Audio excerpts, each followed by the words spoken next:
Hello everyone, our YouTube channel is UVS classes. देखिए, आज हम करने वाले हैं द फ्रेंच रिवॉल्यूशन पार्ट 7। देखिए, आज हम देखने वाले हैं कि रिवॉल्यूशन के आउटब्रेक क्या थे, रिवॉल्यूशन की स्टार्टिंग कैसे हुई। ठीक है, सबसे पहले तो हम ये देखते हैं जो लुईस 16 थे, उनका जो राजकोष था वो क्या था, पूरी तरह से खाली था। जो उनकी ट्रेजरी थी वो क्या, एम्प्टी थी। ठीक है, तो उन्होंने क्या प्लान किया था कि मैं क्या करूंगा, टैक्स बढ़ा दूंगा। ठीक है, बट एक मैकेनिज्म था कि टैक्स बढ़ाने के लिए क्या होता था, मीटिंग बुलाई जानी होती थी। किसकी मीटिंग बुलानी होती थी, स्टेट जनरल की। ठीक है, स्टेट जनरल की मीटिंग में तीनों स्टेट के रिप्रेजेंटेटिव्स आते थे। ये लास्ट टाइम मीटिंग कब बुलाई गई थी, 1614 में बुलाई गई थी। और अब कब बुला रहे थे, ये 5 मई 1789 को बुला रहे थे। ठीक है, मीटिंग के लिए स्टेट जनरल आए। देखिए, स्टेट जनरल आए, जब उनकी मीटिंग हो रही थी तो वहां पर क्या हुआ था कि राजा ने प्रपोजल रखा न्यू टैक्स का। ठीक है, तो वहां जैसे फर्स्ट स्टेट के कितने रिप्रेजेंटेटिव आए थे, 300। सेकेंड के कितने आए थे, 300। बट जो थर्ड स्टेट थी वो क्या थी, बहुत ज्यादा बड़ी थी, इसलिए उसके कितने रिप्रेजेंटेटिव्स आए थे, 600 रिप्रेजेंटेटिव आए थे। और ये कौन से थे, जो प्रोस्परस थे, एजुकेटेड थे, थर्ड स्टेट वाले। ठीक है, और जो पुअर मतलब जो किसान थे, जो गरीब लोग थे, वो इस में मीटिंग में नहीं आए थे। बट उन्होंने लेटर दिया था, तो वो लेटर कितने थे, 40,000 लेटर्स थे। जो कौन लाया था, वो 600 रिप्रेजेंटेटिव्स जो आए थे वो लाए थे।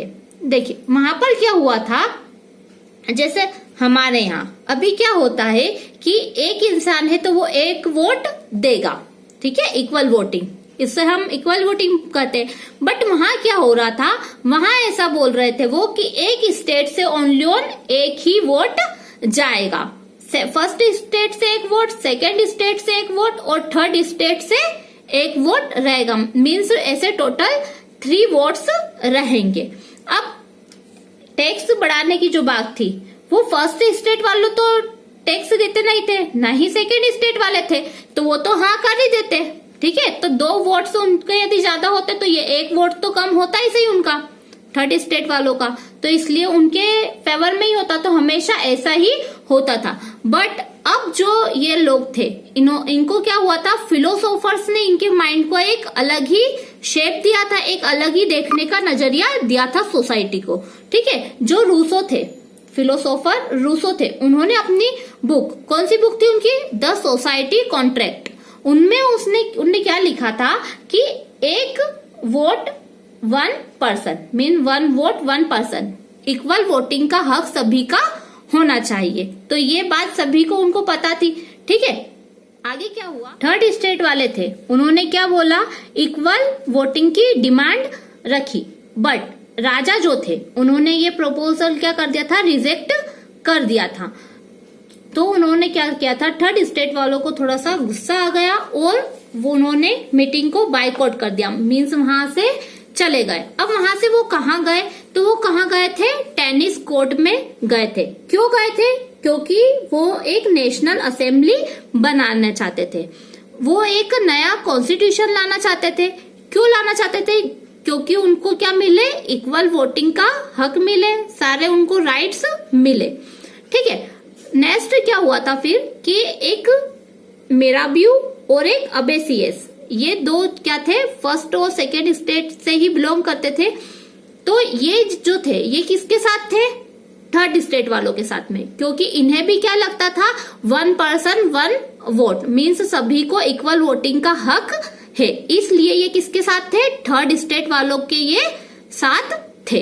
अब देखिए, अब जब एक तरफ ये नेशनल असेंबली बनाने में बिजी थे कुछ लोग जो वहां गए थे, अब तो सोसाइटी में क्या हो रहा था, सोसाइटी वहां की जो थी वो क्या हो गई थी, टर्मोइल हो गई थी।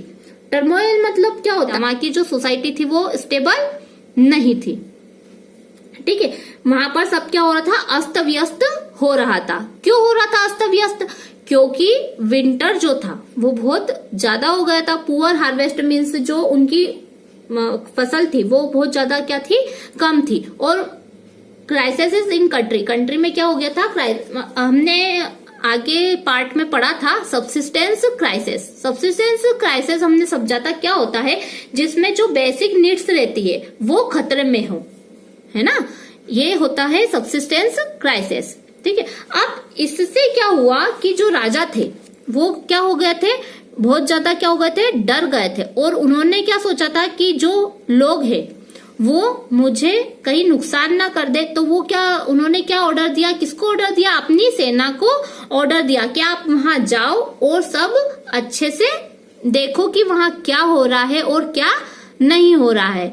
अब आप फर्स्ट पार्ट में अपन चले यदि, तो मैंने आपको फर्स्ट पार्ट में बताया था कि क्या हुआ था कि वहां पर सेना को आते हुए देखा तो लोगों ने क्या सोचा था कि सेना हमारे ऊपर क्या करना आ रही है, हमला करने आ रही है, हमें नुकसान पहुंचाने आ रही है। तो उन्होंने क्या करा था, उन्होंने क्या किया था कि वो कहाँ चले गए थे, बेस्टाइल फोर्ट में, और उसे गिरा दिया था। तो अब आपको समझ में आया कि राजा से क्यों गुस्सा थे लोग। ठीक है, अब आगे क्या हुआ था कि उन्होंने जो था बेस्टाइल फोर्ट वो तो गिरा दिया था। देखिए, बेस्टाइल फोर्ट पर अटैक करने के बाद में, उसको गिराने के बाद में उन्होंने क्या किया, वो किसके ऊपर अटैक करने लग गए, चैटक्यूस पर अटैक करने लग गए। चैटक्यूस मीन्स क्या होता है कि जहां पर क्या कौन रहते हैं, वो फर्स्ट स्टेट सेकेंड स्टेट वाले जो लोग थे वो रहते थे, और उनके जो बड़ी बड़ी हवेली थी। तो उन्होंने, लोगों ने क्या सोचकर वहां पर हमला किया कि वहां से हमें क्या मिल जाएगा, अन्न का भंडार मिल जाएगा। और वहां जाकर वो क्या करने लग गए थे कि जो भी दस्तावेज थे वो उनको क्या करने लग गए, जलाने लग गए। ठीक है, नेक्स्ट फिर क्या हुआ कि पूरी जो पूरी कंट्री थी वो किसके, रिवॉल्ट के मूड में आ गई। मीन्स पूरे कंट्री में क्या हो गया, क्रांति सी फैल गई। अब लुईस 16 इससे क्या हो गए, थोड़े से डर गए, और उन्होंने जो उनका कॉन्स्टिट्यूशन था, जो वो टेनिस कोर्ट में गए थे जिसको बनाने के लिए, जो नेशनल असेंबली थी वो जो बनाने गई थी, लुईस 16 ने क्या किया था, उसे एक्सेप्ट कर लिया था।